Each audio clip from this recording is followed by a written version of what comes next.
chicos de primera y en secundaria, espero que todos se encuentren bien y nosotros empezamos con un nuevo tema de nuestro curso de geografía. El día de hoy vamos a continuar acerca de el tema pasado. ¿Cuál fue el tema pasado? Perfecto, mares y lagos, ¿verdad? Entonces vamos a continuar hablando acerca de los lagos, pero esta vez vamos a ampliar nuestra información porque vamos a conocer los diversos tipos de lagos que existen. Bien, entonces el tema del día de hoy trata acerca de los tipos de lagos. Bien, ¿y qué son los lagos, por lo tanto? Vamos a ver la definición. Recuerda que los lagos son grandes masas de agua y se acumulan en las depresiones, en la superficie, ¿no? De los continentes. Ahora, recuerda que estas aguas pueden ser o dulces o aguas saladas. ¿Y qué habíamos hablado la semana pasada? Si eran aguas saladas, incluso podían tener la denominación de mares, ¿verdad?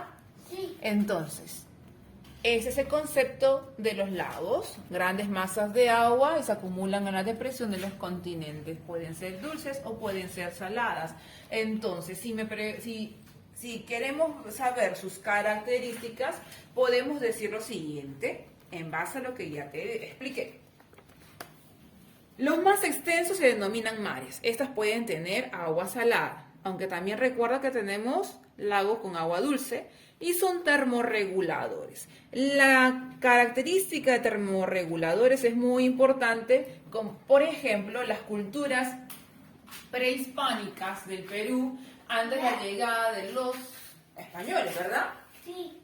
Aprovechaba estas cualidades del lago, ¿para qué? Para poder mantener sus cultivos en estos lugares. Recuerda que son lugares muy fríos, se producen heladas, entonces la temperatura del medio ambiente, del mediodía, es mantenida en estos lagos y por lo tanto se aprovecha para obtener productos agrícolas. Por ejemplo, se realizó los famosos warus o chacras elevadas, ¿verdad?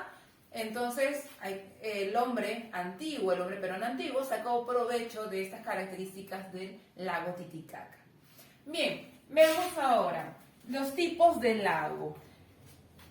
En el caso de los tipos de lago, lo primero que vamos a ver es por la presencia de organismos. En el caso de estos tipos de lagos, este lago de color, ¿qué color ves tú? Color verde, ¿verdad? Se les conoce como lagos eutróficos. Estos lagos no son tan profundos y se caracterizan por la abundancia de plantas acuáticas, tiene abundancia de algas, fitoplancton, y estas van a ser descompuestas y lo que va a originar es una carencia de oxígeno, ¿no? En el interior de estos lagos. Entonces, eso va a originar de que los peces no puedan habitar en estos lagos. Por lo tanto, los lagos eutróficos son lagos poco profundos, tienen un crecimiento excesivo de algas y plantas y se agota el suministro de oxígeno en los sedimentos. ¿Consigo peces en el fondo? No voy a conseguir nada de peces. ¿Por qué? Porque esos se morirían al haber carencia de oxígeno. Haz la prueba. Pon una pecera, llénala de plantas, pon tus pececitos, pasan los días, pasan las semanas, el agua va a perder oxígeno y tus peces se van a morir, ¿verdad? Les digo porque ya me pasó. Bien, ahora veamos los lagos oligotróficos. En el caso de los lagos oligotróficos sucede todo lo contrario, porque estos lagos son lagos profundos. ¿Qué tonalidad tienen? Tienen una tonalidad azulada, ¿verdad? ¿Qué significa? Tienen carencia o tienen muy poca cantidad de plantas o algas. Entonces, eso significa de que estos lagos tienen abundancia de oxígeno. Y por lo tanto, en estos lugares, ¿qué va a producirse? Va a producirse el aumento y el desarrollo de los peces, ¿no? Entonces, los lagos oligotróficos son lagos profundos con aguas claras y frías, tienen muy poca o ninguna forma de algas, es rico en oxígeno y en la diversidad de peces. Bien, Ya hemos visto de acuerdo a qué, de acuerdo a la presencia de organismos, ¿verdad? Ahora vamos a ver los tipos de lagos de acuerdo al tamaño. Vamos a ver, por lo tanto, lagos pequeños. En este caso, aquí tenemos un lago pequeño, no son profundos, son poco profundos, pero tenemos abundancia de ¿qué? De vegetación y de vida silvestre, ¿verdad? Entonces, a estos se les conocen como ciénagas o también conocidos como pantanos. Un pantano ubicado en Lima, muy conocido por todos, se ubica en Chorrillos, es conocido como Pantanos de Villa. Muy bien, excelente. Ahora, lo que tú ves aquí no es un pantano, observamos con mucho cuidado. Mira este tipo de lagos, son pequeños. Estos lagos se les conoce como charcas, son de muy pequeña extensión, no son tan profundas, ¿ya? Entonces, estos son conocidos como charcas. Por ejemplo, las charcas en la región argentina, ¿no? Son muy famosas. Hay muchas de ellas allá. Bien, esos son lagos pequeños. Vamos a ver los lagos medianos. En el caso de los lagos medianos, aquí vamos a ver a las lagunas. Las lagunas también no son tan profundas, tampoco no son tan extensas. Son navegables, sí, son navegables, pero pueden navegar en transportes pequeños. Y las personas no pueden habitar aquí, ¿no? No son habitables. Sí. En el caso de los lagos grandes, vamos a ver aquí propiamente a los lagos, por ejemplo el lago Titicaca, son más profundos, son más extensos, pueden ser habitados, por ejemplo acá tenemos a los suros, y además pueden transportarse por estos lagos embarcaciones muy grandes, ¿no? De gran capacidad. Entonces, por ejemplo, el lago Titicaca, ejemplo, una laguna, la laguna La Encantada, por ejemplo, ¿no? Aquí en Lima. Bien, ahora veamos los lagos de acuerdo a su formación, cómo se han ido formando, cómo han aparecido dentro de la superficie. Entonces, de acuerdo a su formación, nosotros vamos a ver los lagos tectónicos. En el caso de los lagos tectónicos, son formados en la depresión de una falla o fosa tectónica. ¡Mis! ¿Cómo es una falla? Ah, ya. Aquí tenemos una falla. Entonces, en esta falla vamos a ver este espacio, esta depresión que se ha ido formando y estas se van a ir acumulando de masas de agua. Entonces, estos lagos, por lo general, son muy largos y son profundos, ¿ya? Bien, entonces colocamos nuestro concepto. Los lagos tectónicos son formados en la depresión de una falla o fosa tectónica, donde terminan por acumularse masas de agua, ¿no? Bien. ¿Y qué más te dije? Por lo general son muy alargados y profundos. Ejemplo de ellos, el lago Titicaca. Recuerda que se encuentra en el territorio peruano y lo compartimos con Bolivia. Es el lago más alto y navegable del mundo. Tiene 281 metros de profundidad. Pero sin embargo es superado por el lago Baikal. Aquí lo tenemos, se encuentra en Rusia. Es el más profundo con 1600 metros, ¿no? De profundidad. Y también tenemos entre estos lagos al lago Maracaibo en Venezuela, el lago Victoria, el Mar Muerto, recuerda que es el mar más salado del planeta. Además es el más bajo a nivel del mar, ¿verdad? Con 316 metros bajo el nivel del mar. Bien. Ahora, vamos a ver los lagos volcánicos. Entonces, estos lagos, como te darás cuenta, son los más escasos y sus aguas se acumulan en los cráteres de los volcanes apagados. Por ejemplo, el lago del cráter, que se encuentra en Estados Unidos, vemos la forma del cráter y vemos una gran acumulación de agua, ¿no? Esa acumulación de agua es producida también por la lluvia. Ahora, ¿Se pueden secar, se pueden morir? Claro que sí, por la evaporación. Tenemos otro lago aquí, el lago Bouchet, que se encuentra en Francia. Y igual vemos el espacio donde estaba el cráter del volcán y se han ido acumulando cantidades de masas de agua, ¿no? Tenemos el lago Olot en España. Y bueno, estos van a ser nuestros ejemplos principales. Bien, los lagos de barrera.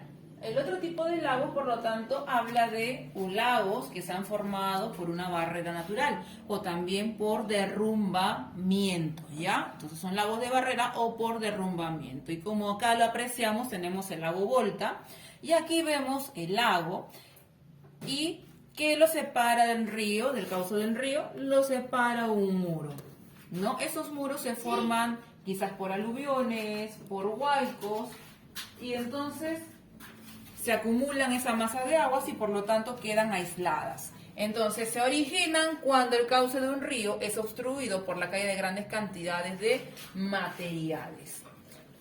¿Ya? Entonces, entre esos materiales pueden ser los aluviones, huaicos, lavas volcánicas, etc. Pero si tú te das cuenta, esta barrera también puede desaparecer. Al desaparecer puede causar también aluviones, siendo muy peligrosas. Entonces los lagos de barrera se convierten en lagos peligrosos, tienen un gran poder destructivo y tienen corta duración, ¿no? Esas barreras pueden perderse, originando un gran desastre. Por ejemplo, el lago Volta en Rusia o el Ohio en Estados Unidos. Ahora veamos los lagos de herradura. Se les llama lagos de herradura por la forma de herradura que tienen estas. Sí. ¿Ya? ¿Cómo nacen? ¿Cómo se originan?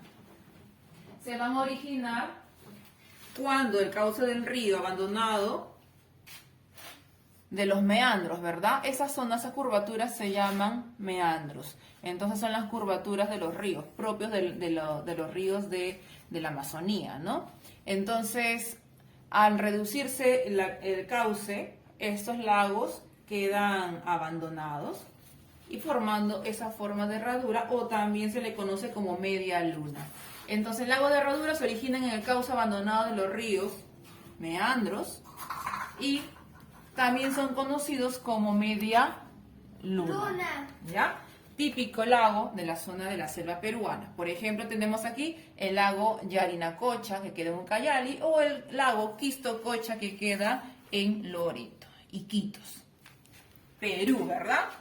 En la Amazonía se le conoce como tipichcas. Bien, no te olvides de eso. En la Amazonía se le conoce como tipichcas. Bien, ahora veamos los lagos residuales. Los lagos residuales vienen del propio nombre, son lagos, son residuos de antiguos mares o antiguos océanos que han quedado separadas, y todo eso se debe por los movimientos tectónicos, ¿no? Sí. Diastrofismo, en el que el relieve se deforma y por lo tanto hay una separación de las aguas. Entonces, al ser el residuo producto de las aguas oceánicas o aguas marinas, estos lagos tienen agua salada. ¿Ya? Entonces, en estos lugares vamos a encontrar agua salada. Por lo tanto, los lagos residuales surgen del movimiento tectónico llamado diastrofismo. Son residuos de antiguos mares y han quedado envueltos en tierra firme, formando así las lagunas de agua salada. ¿Ya? Ahora, estos son los más antiguos y los más extensos. Por ejemplo, tenemos al mar Caspio. ¿Ya? Acá tenemos al mar Caspio. Tenemos en el Perú al lago Otuma, en Ica. También tenemos al mar Aral. Bien, veamos ahora otro tipo de acuerdo a su formación. Entonces, de acuerdo a su formación a su origen, veamos los lagos glaciares. Los lagos glaciares nacen del derretimiento del hielo de los glaciares. Entonces, estos lagos tienen unas barreras llamadas morrenas. Por lo tanto, el derretimiento de los glaciares permite la acumulación de estas aguas en estas depresiones, ¿no? Entonces, te ponemos acá, colocamos aquí. Se han creado por la erosión resultante del deshielo de los glaciares, ¿ya? Son los más abundantes, en el caso del Perú, abundan mucho en la región andina. Entonces, colocamos, son los más abundantes en los Andes del Perú. Esos espacios que tú ves aquí son conocidos como morrenas, ¿no? Actúan como barreras naturales, ¿no? Acumulación de masas de tierra que funcionan como barreras. Entonces, ahí es donde se va acumulando el agua de los deshielos. Por ejemplo, tenemos acá la laguna de Yanganuco, en Perú. Y aquí también tenemos al lago Parón, ¿no? Y justamente se ve aquí los glaciares y el deshielo, ¿no? Que se van acumulando en esta zona, formando estos lagos encantadores. Bien, tenemos la Lagoda en Rusia y el lago Michigan.